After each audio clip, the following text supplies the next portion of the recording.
Hey guys, welcome to my channel for you Kanika. সবাই কেমন আছো? আশা করছি অনেকটা ভালো আছে। গতকাল সন্ধ্যাবেলা আমি মিনিকেট চাল দিয়ে প্রথমবারের জন্য বিরিয়ানি বানিয়েছিলাম। প্রথমে মাংসটাকে ধুয়ে ম্যারিনেট করতে বসিয়ে দিয়েছিলাম সমস্ত মশলা মাখিয়ে। এইদিকে রাইসটার জন্য গোটা গরম মশলা, তেজপাতা, লেবু, সাদা তেল দিয়েছিলাম। জলটা গরম হয়ে গেলে ভিজিয়ে রাখা চালটা দিয়ে দিলাম, একটু নেড়ে চেড়ে ঢাকা দিয়ে দিলাম। রাইসটা কমপ্লিট হতে হতে ততক্ষণ এদিকে আলুটা আর পেঁয়াজটা ভেজে নিতে গেলাম। প্রথমবার করছি, জানি না ঠিক হচ্ছে না ভুল হচ্ছে। আমি ভিডিওতে ডিটেলসে দেখাচ্ছি না, তার কারণ ভিডিওটা অনেক বড় হয়ে যাবে। আমি হালকা মশলা আর অল্প কিছু উপকরণ দিয়ে এটা করছি, তো আশা করছি ভালোই লাগবে খেতে। আলু পেঁয়াজ ভাজতে ভাজতে এদিকে রাইসটা রেডি হয়ে গেছে, তো আমরা আর ছেঁকে নিচ্ছি।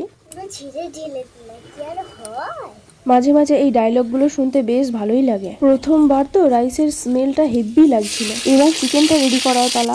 আমি আগেই বললাম আমি হালকা মশলা ইউজ করেছি আর সলিড চিকেনটাই নিয়েছি। প্রথমে আদা রসুন জিরে বাটাটা তেলে নেড়ে নিয়ে ম্যারিনেট চিকেনটা দিয়ে কষিয়ে নিচ্ছি। তারপর ঘরে তৈরি গরম মশলা এবং বিরিয়ানি মশলা দিয়ে রেডি করে নিচ্ছি। পরে একটুখানি টক দই দিয়ে নেড়ে চেড়ে নিয়ে নিলাম। চিকেন কষাটা রেডি হয়ে গেল। প্রথমে তো আমি ভয় খেয়ে গেছিলাম যে হয়তো পারবো না। যখন কমপ্লিট হয়ে গেল তখন ভাবলাম না, এত ঠিকই আছে। অল্প আছে, আধ ঘন্টা দমে রেখে নামিয়ে নিয়ে প্রথমে আমরা দুজনেই টেস্ট করতে বসে পড়লাম। সেই স্বাদ।